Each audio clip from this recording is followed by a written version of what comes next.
Iniciando o segundo bloco da conversa que nós estamos tendo com a secretária de Planejamento, Orçamento e Gestão do Rio Grande do Sul, Leane Lemos, e a secretária da Fazenda do Estado do Ceará, Fernanda Pacobaíba. Nós estamos conversando sobre a situação fiscal dos estados diante a crise do Covid-19 e todo o efeito na retração da atividade econômica que isso está provocando, com efeitos diretos, né, na própria arrecadação do Estado e a necessidade do Estado também gastar mais com investimentos na saúde.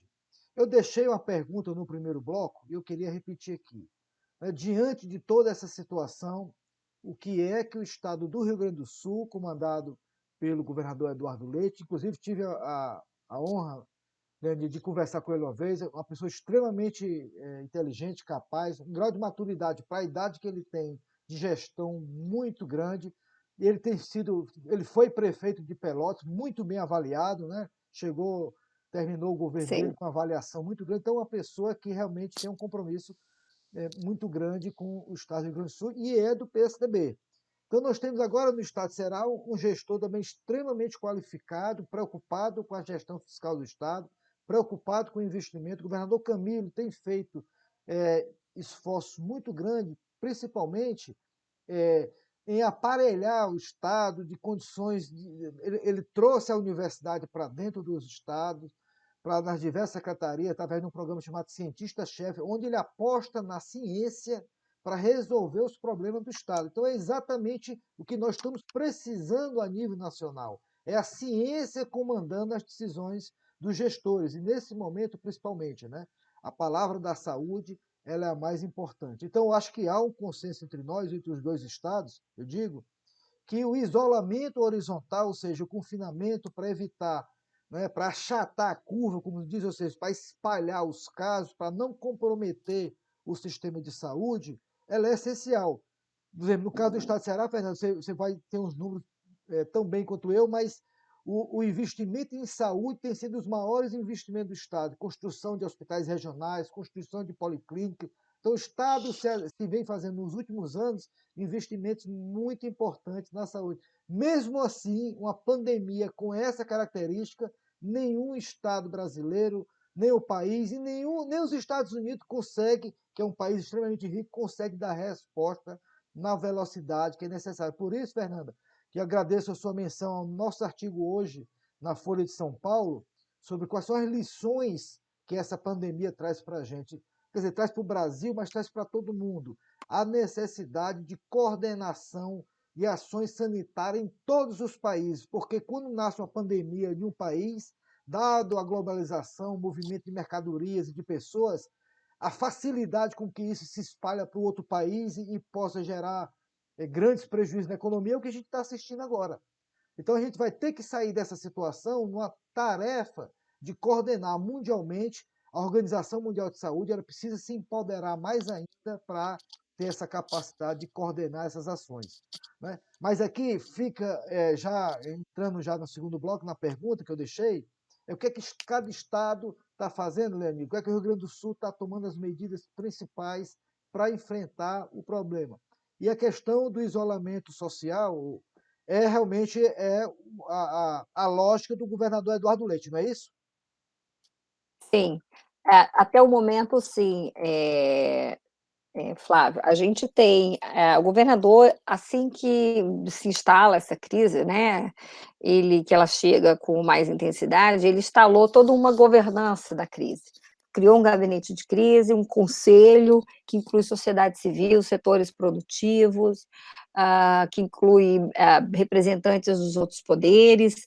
Ele faz reuniões semanais com esses grupos, criou uma estrutura de comitês, em que a gente tem um comitê científico com reitores das universidades, especialistas que conversam com ele, tem reuniões e que trocam ideias e dão suas posições sobre determinadas questões. Criou um comitê de logística que cuida de toda a parte de doações, distribuição de bens doados, e criou um comitê de dados, né? A CEPLAG, ela coordena esse comitê de dados, e dentro do comitê de dados, nós dividimos em 5 áreas temáticas, Flávio, porque a gente vê a pandemia como um todo. a gente que é Estado e presta serviço, a gente tem que olhar, claro que a saúde, vamos dizer assim, onde um incêndio está acontecendo, são todas as medidas, existem um plano de contingência robusto, ampliação de leitos, aí toda a parte de aquisições, toda a parte de coordenação, de governança do sistema no Rio Grande do Sul, somente 2 hospitais estaduais são públicos, os demais é um psiquiátrico, o outro é um hospital pequeno, os hospitais são hospitais filantrópicos ou são leitos adquiridos, então isso significa um esforço de gestão muito grande, até para se ter as informações. Quantos leitos de UTI estão ocupados diariamente, quantos leitos clínicos, quantos testes estão sendo feitos, isso tudo está muito pulverizado no Estado. Tem informação que está com o município, tem informação que está com o laboratório, tem informação que está com o hospital, e o Estado está fazendo um esforço muito grande de criar todo um sistema, aperfeiçoar um sistema de governança, porque é diferente na normalidade do que vai ser agora. Então, há todo o esforço na saúde para se resolver assim, o que vai ser, vamos dizer, os ingleses usam, né, o palco da guerra, né, o teatro da guerra, é o teatro da pandemia, né, assim, onde vão acontecer os eventos, é uma expressão shakespeariana, né, é onde as coisas vão acontecer. Então tem o teatro, a saúde vai ser o grande local onde as coisas vão acontecer, mas tem impacto em todas as esferas da vida. Tem impacto na segurança pública, a gente já está vendo isso, aumento do número de ocorrências de violência doméstica, aumento de feminicídio, em São Paulo dobrou o número de feminicídio durante a quarentena, aumento de determinados crimes, a gente hoje está com um pouco mais de homicídios do que no passado, porque as brigas entre as gangues, elas não vão, ou entre os grupos, as quadrilhas, não vão diminuir porque tem o coronavírus, né? Então, existe impacto na segurança pública, os presídios, como é que vai ser quando a pandemia chegar no presídio? Ah,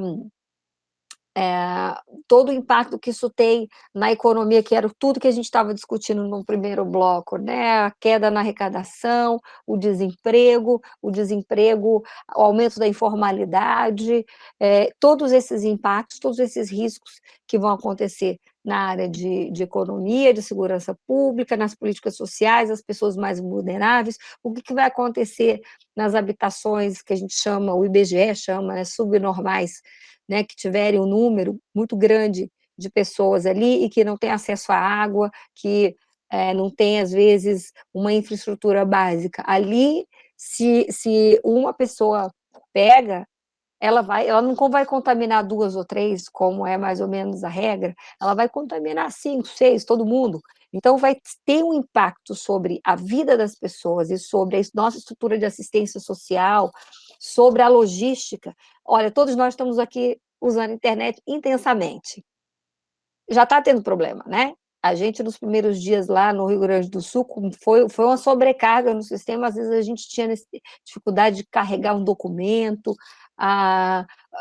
pela primeira vez ou segunda vez, talvez, a Google, a gente estava no meio de uma reunião, caiu o nosso encontro, o nosso hangout caiu, enfim, existe uma sobrecarga no sistema, existe um risco para as operadoras de energia, porque há uma queda na demanda e aí fragiliza as suas finanças também, a sua operação.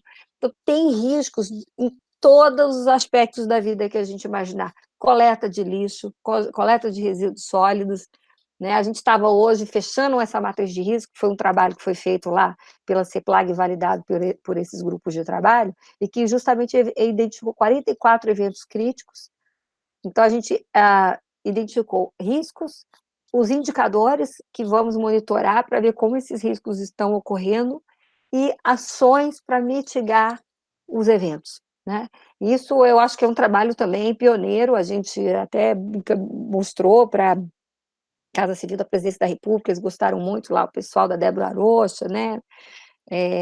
No Ministério da Saúde também, eles olharam e falaram, puxa, aqui o governo federal não tem uma matriz dessa, mas a gente trabalha com informação, então eu acho que uma arma muito importante nesse momento é a gente ter primeiro, a informação, a gente tem que monitorar, a gente tem que fazer uma gestão dela muito intensiva, porque é claro que as decisões, elas são a gente vai errar, né?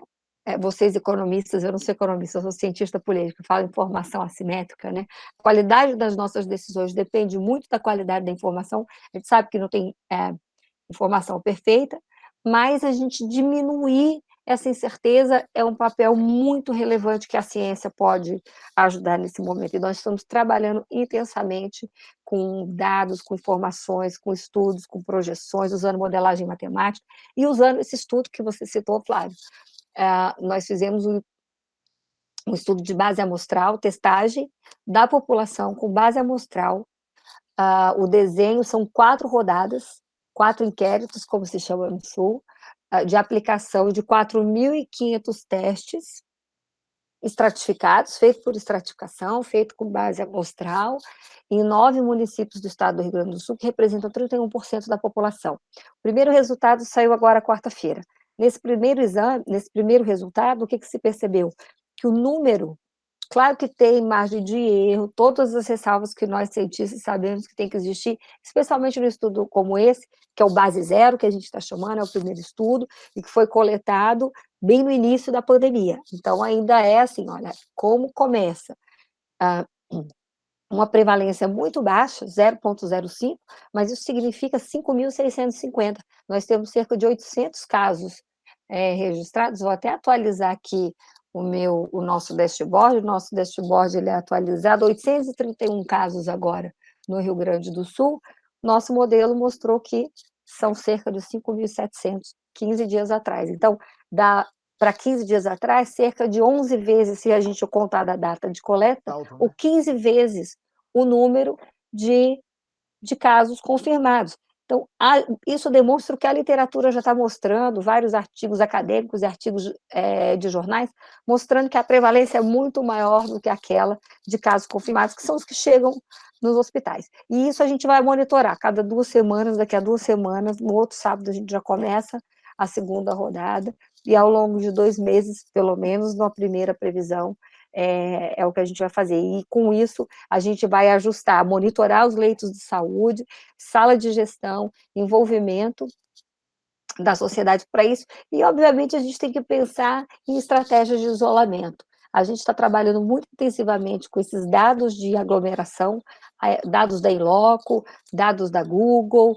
que já disponibilizaram publicamente, estamos assinando os termos com as telecomunicações, com as teles, para a gente utilizar também os dados de sinal, de antena, para ver o nível de adesão da população ao isolamento. E com isso, a gente também consegue modelar melhor a gente tem lá as nossas modelagens matemáticas também, os modelos epidemiológicos, e fazer uma gestão, eu digo que é a gestão da pandemia. A gente tem que fazer a gestão que olha, tá controlado, eventualmente a gente consegue soltar um pouco mais a atividade econômica, e à medida que a gente tiver indicadores que demonstram que está tendo um aumento maior, volta a fechar essa atividade, né? Então, a gente agora está trabalhando intensamente, o governador anunciou ontem, nas próximas 2 semanas, em estratégias de isolamento, que serão anunciadas no final do mês, e eu acho que outros estados também estão fazendo esse mesmo esforço de aprender, a gente tem aprendizados, né, com o que os outros países já fizeram, estão fazendo. A gente tem a vantagem, a desvantagem do mundo estar parado, mas a vantagem da gente estar assistindo, eu sou você amanhã, né, então a gente está vendo o que vai acontecer aqui. Leni, mas antes de passar aqui para a Fernanda... Eu não estou te escutando. Sim, desculpa. Você. Oi? Pronto. Antes de passar aqui para ouvir o que o Estado do Ceará está fazendo, o governador Eduardo Leite também fechou o comércio, fechou as lojas, está tudo também, ou tem liberdade ainda de alguns setores estarem funcionando? Existe aí a nossa dificuldade, né, a dificuldade da federação, né, Flávio? Existe algo que é federal, algo que é estadual, algo que é municipal. Então, existem algumas medidas que estão sendo tomadas no âmbito dos municípios, mas o governador determinou o fechamento das atividades ontem, dia 15, anteontem para ontem, foi anunciado a prorrogação dessas medidas até o dia 30 de abril, mas especialmente nas maiores cidades, nas regiões metropolitanas, né? Então, os municípios menores, onde não há ou há uma prevalência muito baixa do coronavírus, nesses municípios foi permitido a abertura do comércio, mas com regras muito estritas, muito estritas. Redução do número de pessoas dentro da loja, né, das lojas, redução de funcionários, horários especiais, utilização intensiva de máscara, álcool, e a gente vai monitorando, a gente monitora diariamente o que está acontecendo no Rio Grande do Sul, leitos de UTI, leitos hospitalares, óbitos, e a testagem, né, a testagem do LACEN, a gente ainda não conseguiu todos os dados de testagem de laboratórios privados, então a gente está fazendo, mas no estado do Rio Grande do Sul, a gente tem acompanhado outros estados também no nosso modelo, e a gente vê que a velocidade do contágio, dos casos confirmados e também de óbitos, ela ainda está bem baixa. Não é que não seja que seja baixa, ela é bem baixa em comparação com a velocidade que está acontecendo, por exemplo, no Ceará, no Amazonas, que tem realmente uma curva exponencial absurda, São Paulo, Rio de Janeiro, que como são maiores também chegou antes, uma curva bem acentuada, bem agressiva. Fernando, e o estado de Ceará, como a Eliane falou, nosso estado Vamos lá.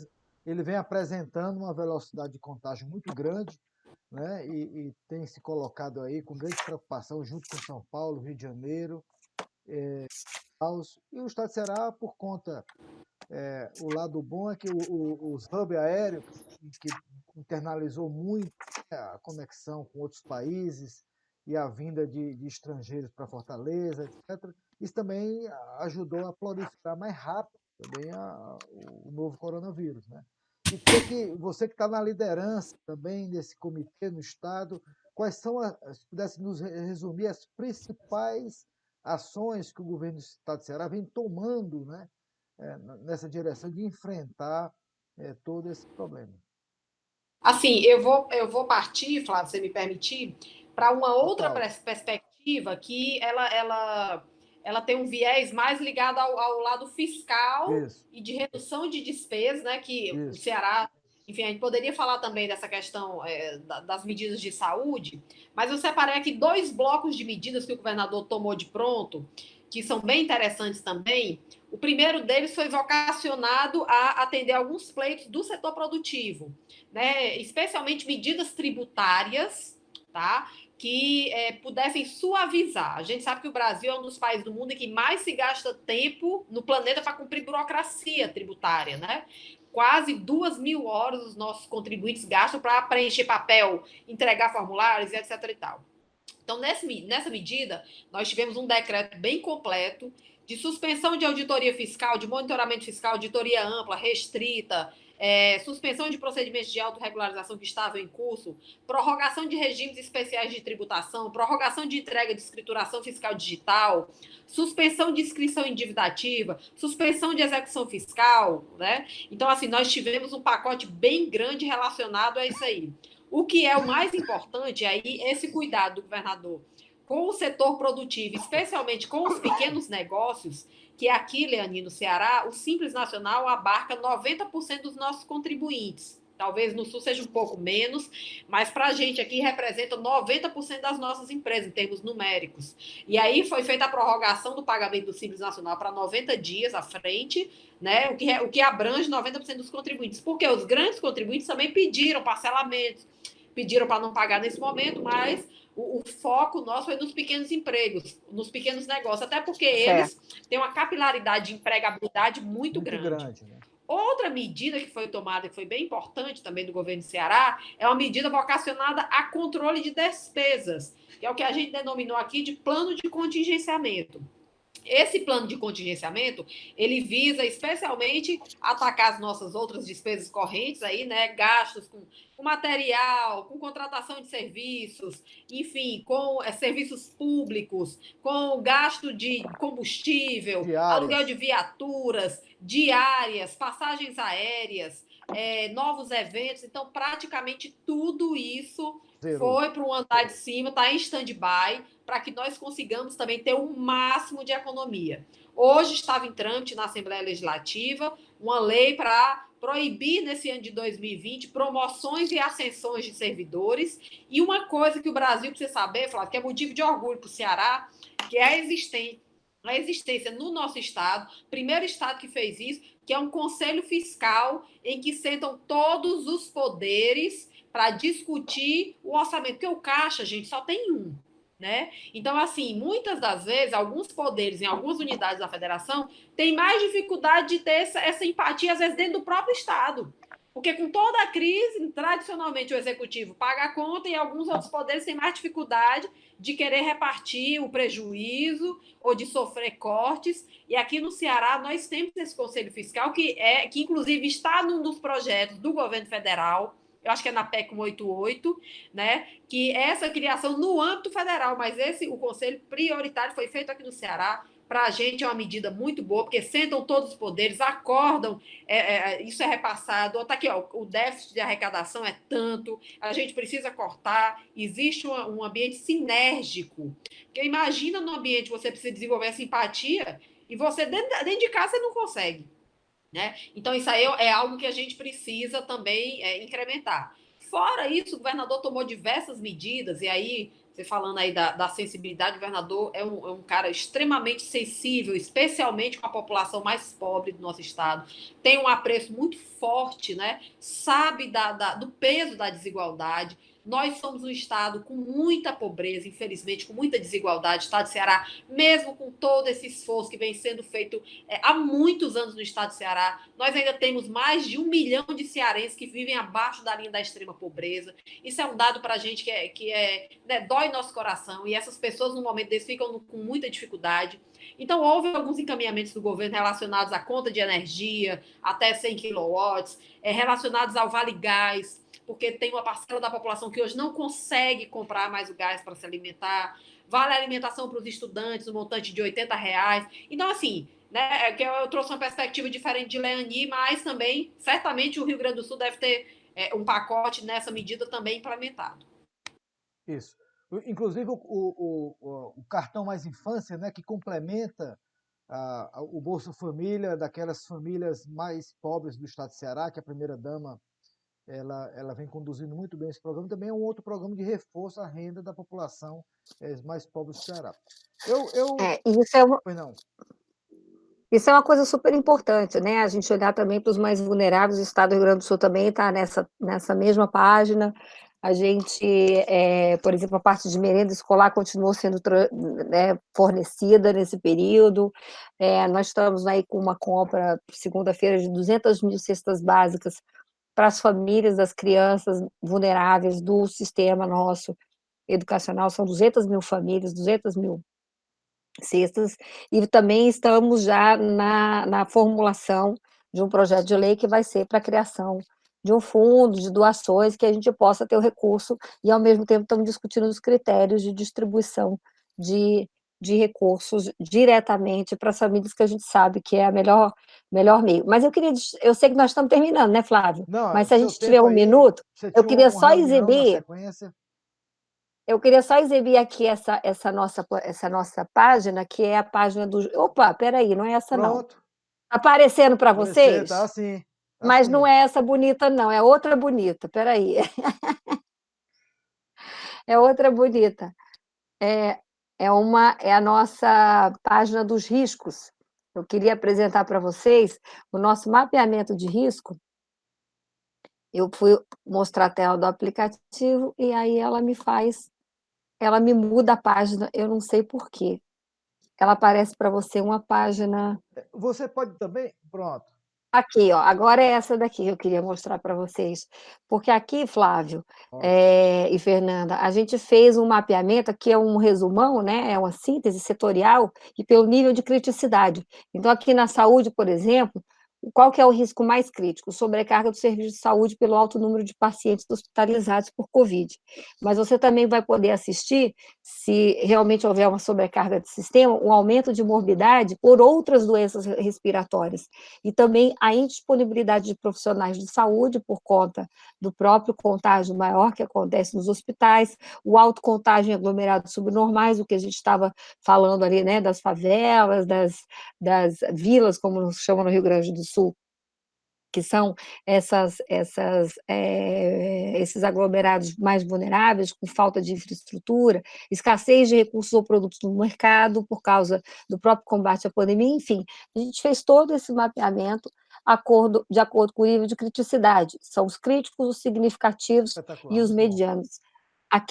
Isso aqui é um trabalho que tem quase 80 páginas, mas eu queria compartilhar com vocês para dizer que se a gente não fizer esse tipo de trabalho, se a gente não tiver um certo olhar organizado e focado, como vocês também fazem aí muito bem, o Ceará é um exemplo na gestão, né, como evoluiu na gestão ao longo dos últimos anos, modernizando sua estrutura, a gente também não consegue estar preparado para essa pandemia. Queria te agradecer muito, Flávia, essa oportunidade, adorei te encontrar de novo, e você também, Fernanda. Então, Fernanda e Leani, as palavras finais de vocês, vamos dizer assim, de despedida, e vamos já marcar daqui a uns meses uma volta para a gente reavaliar tudo que a gente discutiu aqui, né, nesse início, vamos dizer assim, porque o que os médicos dizem é que nós estamos na ascendência ainda da curva, né? Quer dizer, tem muita coisa ainda, infelizmente, que pode acontecer daqui para frente, né? A nossa preocupação de atender inicialmente as pessoas que vão ser afetadas pela doença, isso é o mais essencial, né? A questão, aquela história, né? Você pode perder o emprego porque você pode recuperar, mas você pode perder a vida que você não pode recuperar. Então, prioridade zero é para as vidas, né? Então, eu queria que vocês nos dessem as palavras finais de despedida e depois a gente já pensar um segundo momento. Fernanda, começar pela Leani, que é nossa convidada aqui do Rio Grande do Sul. Bom, mais que tudo, queria te agradecer, Flávio, por essa oportunidade, Fernanda também, pelo papo, assim, parabéns também pelo trabalho que você tem feito aí no estado do Rio Grande do Sul. Você falou que fica feliz de ver uma mulher empoderada, e eu fico também muito feliz de ver uma outra mulher empoderada, assim. Eu acho que esse é um grande momento de aprendizado, né? Aprendizado para as instituições, para as pessoas, para as nações, e a gente tem que ter um pouco é difícil ter isso, é um pouco de paciência, respirar muito, e saber que as categorias com que a gente pensava, certamente elas vão continuar nos orientando, mas muitas delas não vão ser úteis agora, e nem nesse novo mundo, nesse novo momento que está vindo. E isso tem coisas ruins nisso, né? A gente é apegado ao que dá conforto para a gente, eu falo do ponto de vista mais global, mais geral, mas também isso na gestão. Mas tem coisas muito boas também. Ontem eu participei de uma live sobre compras públicas, e toda essa história mudou totalmente o paradigma. Você está comprando 3 vezes o valor do mercado, você está indo atrás de fornecedor, você tem que ligar para fornecedor para dizer assim, pelo amor de Deus, vende para mim. Pagando antecipado, quer dizer, pagar acima do preço de mercado, antecipado, e está indo atrás de fornecedor, né? Coisa que antes a gente não fazia. Mudou o paradigma, mas a gente está conseguindo fazer em uma semana, em 2 compras que levariam 3 vezes esse tempo. E tem um risco também que se o produto voar pelos Estados Unidos, o Trump vai lá e confisca, né? Eu acho que eles têm um abdutor lá embaixo, assim, que quando passa o avião, eles já catam o avião. Um sensor. Aí percebeu que é máscara, é álcool gel, é EPI, eles pegam os EPI, os kit teste. Mas eu acho isso, eu acho que a gente tem que se abrir um pouco, né, essas nossas perspectivas, e isso vale também para o governo federal, de abrir um pouco as perspectivas, e vale para a gente nessa gestão.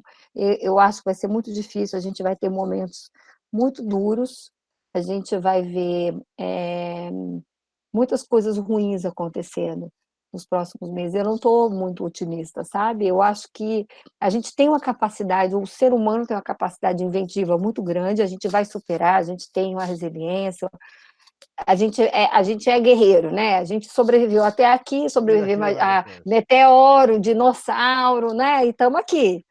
Então, a gente tem essa capacidade, mas vai exigir muito de todos nós. Eu não sou, não é que eu seja pessimista, é que eu acho que vai exigir um grau muito grande de adaptabilidade e de inventividade e uma resiliência muito grande que a gente tem que se preparar, sim, para esse período. Eu gosto daquela frase, você espera como que é? Se prepara para o pior, espera o melhor, e vamos lá ver o que acontece, né? Mas obrigada aí, Flávio, obrigada, Fernanda, por essa oportunidade, esse bate-papo. Espero que a gente tenha aqui nessa avaliação daqui a um tempo, Flávio, boas notícias para contar. Deus quiser. Fernanda. Eu volto para aquela menina que eu falei para vocês, né? Que eu uso muito nas minhas palestras, que é uma menina à beira de um precipício. Eu acredito que isso é um símbolo muito forte. Eu vejo isso que a gente está passando como um momento de transformação que eu acho que vai ser uma transformação para algo extraordinário. Eu creio nisso, tá? E por que essa menina à beira do precipício? O que é importante quando você está à beira do precipício? Talvez tudo aquilo que você tenha até hoje não te sirva por daqui para frente. Então, a gente vai precisar realmente de uma outra perspectiva. E outra coisa é porque uma menina. Eu acho, eu creio muito, né? Eu creio muito. Menino, né? Não é gênero. Eu tenho 2 filhos homens, né? Mas não é gênero. É o quê? Eu acho que nasce aí um mundo em que essa perspectiva do compartilhamento, de pensar de forma distinta a forma como a gente vive, ele é absolutamente, isso é muito feminino, sabe, Flávio? O mundo da competição, o mundo da agressividade, que é esse mundo do Trump, né? Que é uma coisa inaceitável num momento como esse, alguém abrir a boca e dizer que não aceita que alguém tenha a máscara N95. Então, esse mundo aí ruiu. Quando uma garota de 16 anos, como a Greta, né, tem a impostação, tem presença para peitar a maior autoridade desse planeta, nesse sentido tradicional, é sinal que as coisas ruíram. Então, e não dá mais para o padrão de vida, para o nível de individualismo, de egoísmo que nós estávamos tendo, da desigualdade que nós nos acostumamos a ela. Esse mundo não suporta mais isso. As crianças, ontem eu estava assistindo o Jornal Nacional com meu filho, né, falando daquela saída do Mandetta, meu filho de 8 anos, meu assessor que apareceu aqui algumas vezes, ele olhou para mim e disse assim, mamãe, eu acho que o presidente não está muito preparado para este emprego. Então eu digo, independente das questões políticas e dela, eu não estou tocando nisso, mas uma criança de 8 anos percepção, né? Vira para mim a percepção dele e ele disse que o presidente não está adaptado, ele não está preparado para o emprego dele. Então, assim, de que forma? Porque para o meu Marquinhos, essa crise pandêmica que ele está vivenciando isso aos 8 anos de idade, eu já tenho 41, então, assim, já estou mais para lá, né? Enfim. Mas, assim, para Marquinhos. Uma menina, Flávio, 41. Estou mais para lá de quê? Pois é. Então, para ele é o novo normal, Flávio. Talvez Marquinhos vivencie isso na vida dele várias vezes. Né? Então, assim, isso tem uma outra carga. Então, realmente, eu acho que é isso, Leani. É treinar o desapego. Nós realmente arrastamos muitas coisas desnecessárias. Acho que a economia, eu tenho estudado um bocado da economia, viu, Flávio? A economia como um direito é uma ciência muito retrógrada, vai precisar realmente se reinventar, porque as suas bases estão muitas nessa questão da propriedade, do ter, e que parece que tudo aquilo só se conecta com riqueza, com dinheiro. Rapaz, eu acho que é o momento da gente repensar tudo isso, reinventar a economia, reinventar o direito. Tudo está aí, o desafio nosso é imenso para reinventar tudo isso. Eu vejo por aí, agradeço a participação, agradeço o convite, Flávio. Um prazer aqui estar com Leaninha. A gente conversa aqui 3 dias, viu, gente? Exatamente. Com certeza. Olha, não me dê o microfone, não, que eu fico 72 horas falando, entendeu? Ela não teve o meu primeiro gradiente, eu mandava para a Leaninha. Mas eu só preciso de uma paradinha para dormir e tomar água, o resto vai. Mas eu concordo inteiramente com vocês duas falaram, e inclusive a Grande Depressão de 1929 foi uma mudança estrutural no pensamento econômico e em outras áreas também, mas eu digo mais na área de economia, que é o maior conhecimento, e que mudou as bases da própria economia. Talvez, Fernanda, a economia comportamental, que hoje ganha um espaço muito grande na economia, ela ganhe mais força ainda nesse contexto. Eu creio da mesma forma que você. E se a gente acredita que a sociedade vai mudar, talvez a gente não saiba exatamente qual é a direção, o setor público tem que mudar junto. A gestão pública vai ter que mudar junto, não tem conversa. Ou seja, ou a gente adquire uma capacidade de se reinventar como gestores públicos, de atender mais ainda os anseios da população, com bom serviço, serviço de qualidade, etc., a gente vai ficar para trás. Então, ou então esses gestores não serão eleitos, né? O governador, um outro perfil, não será eleito. Então, essa capacidade, né, de se reinventar num momento desse, que é muito importante, que talvez é o espírito do artigo, agradeço a sua menção, mas o que eu tentei colocar hoje na Folha de São Paulo, junto com a Marília Firmiana, que ela é diretora de gestão pública do IPES, mas exatamente essa perspectiva. Por exemplo, a Leani fala de trabalhar com base de dados, com informações. A Coreia do Sul, Singapura, Taiwan, eles conseguiram domesticar, vamos dizer, esse vírus, porque eles foram muito rápidos em utilizar informações e identificar onde é que estavam as pessoas supostamente contaminadas para isolar rapidamente. Então, isso é um avanço fantástico. Por que é que eles responderam assim? Porque eles já vinham recebendo, né, eles já tinham um histórico de pandemias no país deles. Então, eles aprenderam de alguma forma, a reagir a esse tipo de situação. Então, essa capacidade que o governo vai precisar, de forma rápida, célere, responder a essas situações, que vai ser o grande teste, né, para os governos nos próximos anos. E espero que a gente consiga acompanhar na velocidade. Mas eu só tenho a agradecer vocês, foi um papo maravilhoso, duas mulheres Eu quero tirar uma foto deste palco belíssima. aqui. Todo Tire. mundo sorrindo. Pera aí que eu adoro tirar uma foto. Eu já tirei, viu? Você já tirou? Não, eu peço licença, né? Porque vai que a pessoa nunca... Leani e Fernanda, Tá assim, certo. a nossa conversa Não foi vai sair falando, Flávio. a nossa conversa foi extremamente descontraída, mas eu acho que é mais importante a gente levar esse vídeo para as pessoas pensarem junto conosco. Quer dizer, nós não somos donos da verdade nenhuma. Nós estamos contando aqui nossas experiências como gestores. É Né? isso. A Leani, no Rio Isso Grande do falta Sul. muito, né, Flávio? Oi? Eu acho que a Fernanda também, como todo mundo que faz o doutorado é porque gosta da vida acadêmica, gosta de dar aula em algum momento, ou deu ou dá aula. Então, é uma coisa que eu gosto muito da gestão, eu encontrei no executivo, eu tenho 20 anos de legislativo, mas no Senado, né, eu sou servidora do Senado, do quadro do Senado, passei lá 20 anos, mas eu encontrei no executivo uma outra vocação, e uma das coisas que eu mais gosto, estando no executivo, é poder ir para uma sala de aula e dar aquele Prazer. curso sobre política pública, tudo aquilo que a gente Eu falar, amo também. mas dentro já com uma visão muito crítica de quem aplica e sabe das nossas limitações, das dificuldades que a gente encontra dentro da gestão pública, mas que apesar da gestão pública, todas essas dificuldades, a gente tem uma capacidade de impactar na vida das pessoas, que é a grande beleza da gente fazer o que faz tantas horas por dia sem comer, sem ir ao banheiro, sem, né? Porque a gente sabe que ali faz uma diferença, a gente tá devotado.